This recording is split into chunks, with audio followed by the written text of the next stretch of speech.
The National Football League is more than just a sports organization. It's a cultural cornerstone, commanding the attention of millions of fans every week and generating billions of dollars annually. With its high-profile athletes, dramatic games, and carefully crafted brand image, the NFL projects itself as a pillar of American values, teamwork, resilience, and entertainment. However, beneath the league's glossy exterior lies a more complex reality. Despite its efforts to maintain a clean-cut image, the NFL has long struggled with significant controversies that challenge its reputation and raise questions about its priorities. From issues of player safety to off-field scandals, the league has shown a tendency to suppress, downplay, or manage stories that might tarnish its carefully maintained facade. This video delves into stories the NFL would prefer to sweep under the rug, stories that reveal the cracks in its polished image. Michael Irvin, one of the most iconic figures in Dallas Cowboys history, is revered for his electrifying performances on the field and his leadership during the team's dominant run in the 1990s. Known as the Playmaker, Irvin was the heart and soul of the Cowboys offense, helping to deliver 3 Super Bowl championships in 4 years and cementing their status as one of the greatest dynasties in NFL history. His ability to rise to the occasion in critical moments, his relentless work ethic, and his fiery passion for the game earned him a place in the Pro Football Hall of Fame and the hearts of Cowboys fans everywhere. Yet, as much as Irvin's on-field accomplishments made him a legend, his off-field behavior created a parallel narrative of controversy, excess, and legal trouble that continues to color his legacy. Perhaps the most shocking and infamous chapter in Irvin's off-field life is the Scissorgate incident, which occurred in 1998 during Cowboys training camp. At the time, Irvin was a veteran leader on the team, but his volatile temper and sometimes arrogant behavior reportedly created tension among teammates. One such instance came when Irvin got into an altercation with Everett McIver, an offensive lineman, over something as seemingly trivial as who would get a haircut first. The disagreement escalated to violence when Irvin, in a moment of rage, grabbed a pair of scissors and stabbed McIver in the neck. The injury was severe enough that McIver was reportedly close to losing his life, with the scissors narrowly missing a major artery. The incident stunned the Cowboys organization, but rather than let the scandal become public, the team reportedly intervened. It is widely believed that Jerry Jones, the Cowboys owner, brokered a settlement between Irvin and McIver to prevent the story from reaching the press. This effort to sweep the incident under the rug reflected the team's desire to protect its image and shield one of its biggest stars from legal repercussions. While the story did eventually surface years later, it remains a haunting reminder of the chaos that often surrounded Irvin during his playing career.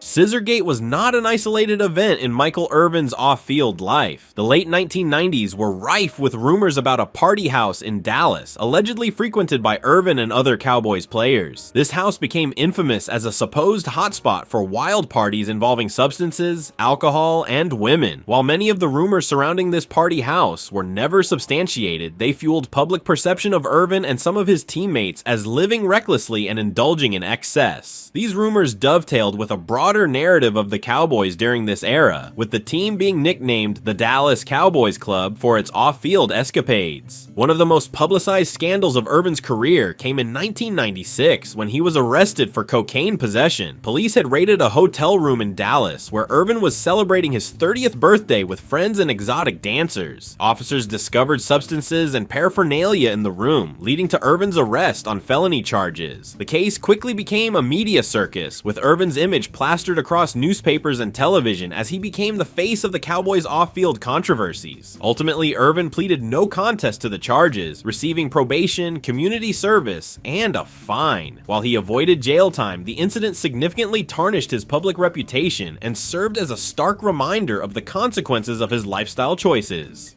Professional football, much like other aspects of American society, has a complex history with racial integration. Although the sport began as an integrated endeavor in its early years, the NFL instituted an unofficial but systemic color ban in the 1930s, effectively barring black players from participating in the league. This discriminatory policy remained in place for over a decade, halting the progress of racial inclusion and highlighting the deep-seated racial tensions of the era. The NFL's reintegration in the late 1940s marked a turning turning point, but the ban remains a troubling chapter in the history of professional football. In the early years of professional football, black players were part of the game, albeit in small numbers. Stars like Fritz Pollard and Bobby Marshall broke barriers in the 1920s, playing in the nascent days of the National Football League. Pollard in particular was a trailblazer as both a player and the first black head coach in professional football. However, as the league grew more organized and influential, racial prejudice took root in its policies. By the 1930s, the NFL quietly implemented a color ban, excluding black players from participating in the league. This decision was never formalized in writing, but was understood and enforced across teams. Historians have suggested that this ban was motivated by a combination of social and economic pressures. Owners feared alienating their predominantly white fan base and appeased discriminatory attitudes prevalent in the country at the time. Additionally, the Great Depression heightened competition for jobs, and team owners likely sought to limit opportunities for black players to avoid backlash from white players and fans. The NFL's color ban stood in stark contrast to the ideals of competition and meritocracy that professional sports often claim to uphold. Black players who had previously participated in the league or aspired to play professionally were relegated to semi-professional or independent leagues, where opportunities were far more limited. This exclusion denied the league some of the most talented athletes of the time, reinforcing racial segregation in sports and society. It wasn't until the mid-1940s, in the post-World War II era, that efforts to reintegrate the league gained traction. The war had brought significant social change, with many black Americans serving valiantly in the military and contributing to the war effort. This bolstered calls for racial equality in various spheres, including sports. In 1946, the NFL's color ban was effectively broken when the Los Angeles Rams signed Kenny Washington, a standout college player from UCLA. Washington, along with his UCLA teammate Woody Strode, became the first black players to rejoin the NFL after the ban. The Rams' decision was partially driven by external pressures, as the team was required to integrate in exchange for access to the publicly funded Los Angeles Memorial Coliseum.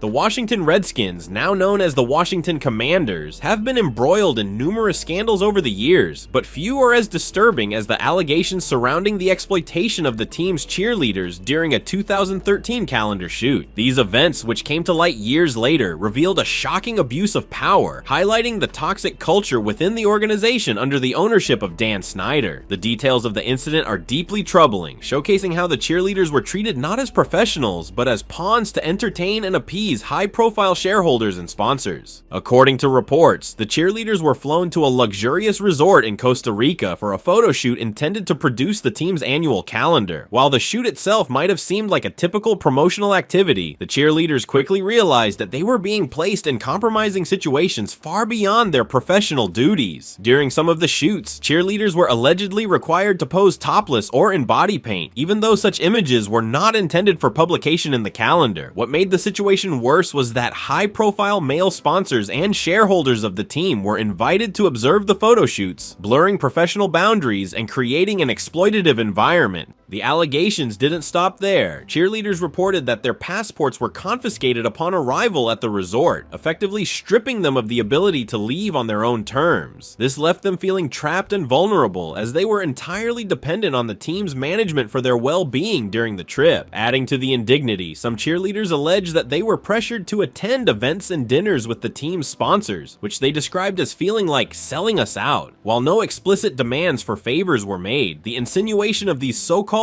dates with powerful men created a deeply uncomfortable and coercive atmosphere. The cheerleaders' accounts paint a picture of systemic mistreatment and a culture that prioritized the whims of wealthy and influential stakeholders over the dignity and autonomy of its employees. These women, who were ostensibly hired to represent the team and perform as athletes and entertainers, were instead subjected to a degrading environment that blurred the lines between professional and personal boundaries. The fact that their passports were reportedly withheld adds another layer of control and coercion, further stripping them of their autonomy and leaving them with little recourse. When these allegations came to light, they became part of a broader investigation into the toxic culture within the Washington organization under Dan Snyder's ownership. The franchise had already faced criticism for its workplace environment, which was described by many former employees as rife with harassment, intimidation, and a lack of accountability. The cheerleaders' experiences during the Costa Rica trip became emblematic of a deeper issue within the organization, a disregard for the well-being and dignity of employees, particularly women. The Oakland Raiders of of the 1970s and 1980s were infamous for their reputation as one of the toughest, most physical, and often dirtiest teams in the NFL. Under the leadership of owner Al Davis, the Raiders embraced their villain image, priding themselves on being the renegades of professional football. While their aggressive style of play won them multiple championships and legions of loyal fans, it also earned them a reputation for bending and sometimes outright breaking the rules.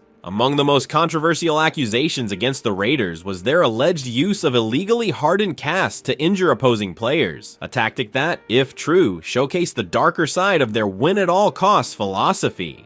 The allegations stemmed from reports that Raiders players, particularly during the 1970s, used plaster casts on their injured arms or hands that were illegally hardened to function as weapons on the field. While NFL players are allowed to wear protective casts to safeguard injuries, the Raiders were accused of taking this practice to an extreme by fortifying the material to make the casts as hard as concrete. These weaponized casts allegedly turned routine tackles or blocks into opportunities to inflict pain and injury on opponents, giving the Raiders a psychological and physical edge during games. Opposing players and coaches frequently accused the Raiders of intentionally using these hardened casts to injure their competition. The accusations were not merely anecdotal. Several players reported being on the receiving end of suspiciously forceful hits from Raiders players wearing casts. These encounters often resulted in bruises, broken bones, or other serious injuries that sidelined players for weeks or even the remainder of the season. The Raiders' aggressive and often dirty reputation made such accusations believable to many, further fueling their image as the league's outlaws. The NFL reportedly investigated some of these claims, as the use of altered equipment designed to injure opponents would have been a clear violation of league rules. However, the culture of football during this era often celebrated toughness and physical dominance, and allegations of dirty play were not always taken as seriously as they might be today. The league's lack of stringent equipment checks and enforcement mechanisms at the time meant that any wrongdoing by the Raiders would have been difficult to prove, leaving much of this controversy shrouded in speculation and hearsay. What made these accusations particularly troubling was their alignment with the broader ethos of the Raiders during this period. Al Davis famously coined the phrase, "Just win, baby," a mantra that encapsulated the team's aggressive and rule-defying approach to the game. The Raiders embraced their reputation as the league's bad boys, with players like Jack Tatum, known as the Assassin, and defensive stalwarts like George Atkinson and Ted Hendricks embodying a no-holds-barred attitude on the field. While this culture made the Raiders one of the most feared teams in the NFL, it also fostered an environment where tactics like illegally hardened casts were not out of the realm of possibility. The NFL's handling of chronic traumatic encephalopathy, a neurodegenerative disease linked to repetitive head trauma, is one of the most controversial and troubling chapters in the league's history. Over the years, the NFL has faced accusations of downplaying, suppressing, and even outright denying the mounting evidence that football's inherent physicality can have devastating long-term effects on players' brains. The league's alleged efforts to conceal the dangers of CTE have not only eroded trust, but also exposed a culture that prioritized profits and its public image over the health and safety of its players.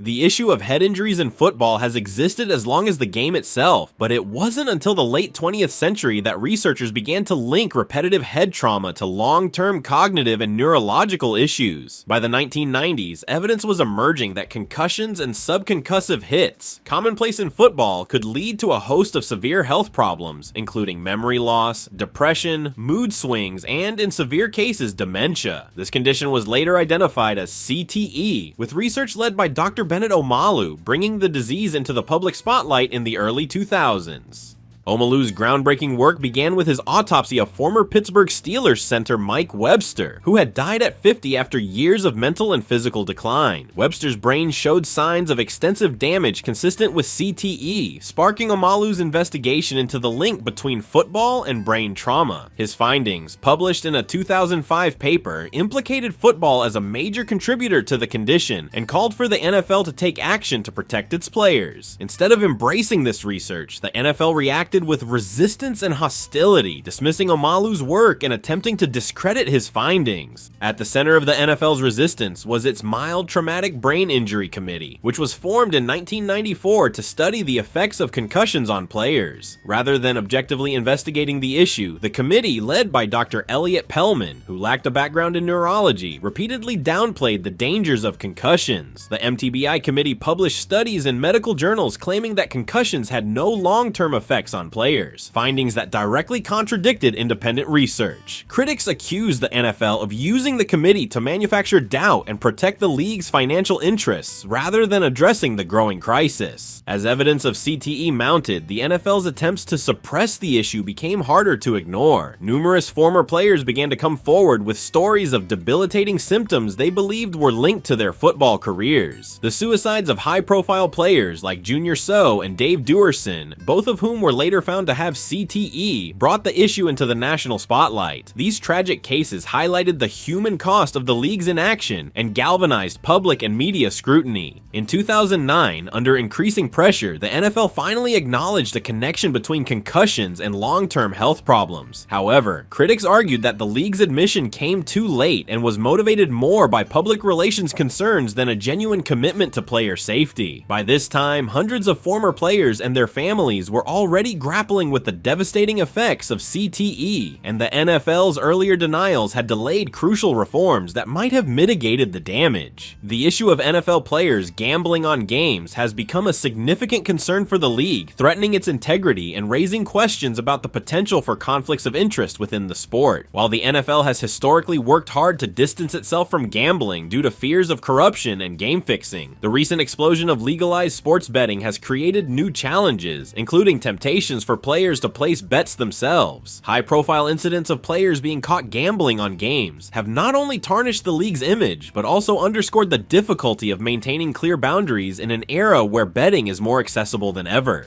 The NFL's rules on gambling are clear and strict. Players, coaches, and staff are prohibited from betting on any NFL games, whether their own or others. This policy is designed to preserve the league's integrity and ensure that the outcomes of games remain free from undue influence. However, with the proliferation of mobile sports betting platforms and the league's own partnerships with gambling companies, enforcing this rule has become increasingly complicated. Players now have easier access to gambling platforms than ever before, and the normalization of sports betting has blurred the lines between what is permissible and what is not.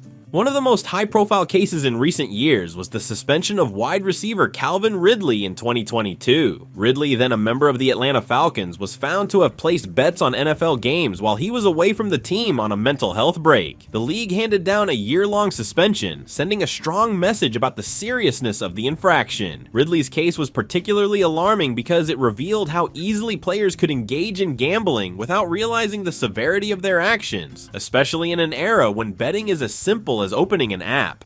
The Ridley incident was followed by other cases, including the 2023 suspensions of several players, including Detroit Lions wide receivers Jameson Williams and Stanley Berryhill. While some of these players were suspended for betting on non-NFL sports from team facilities, still a violation of league rules, others were found to have bet on NFL games, reigniting concerns about the integrity of the sport. These suspensions highlighted the growing prevalence of gambling within the league and the challenges of ensuring compliance in an environment where betting is increasingly normalized.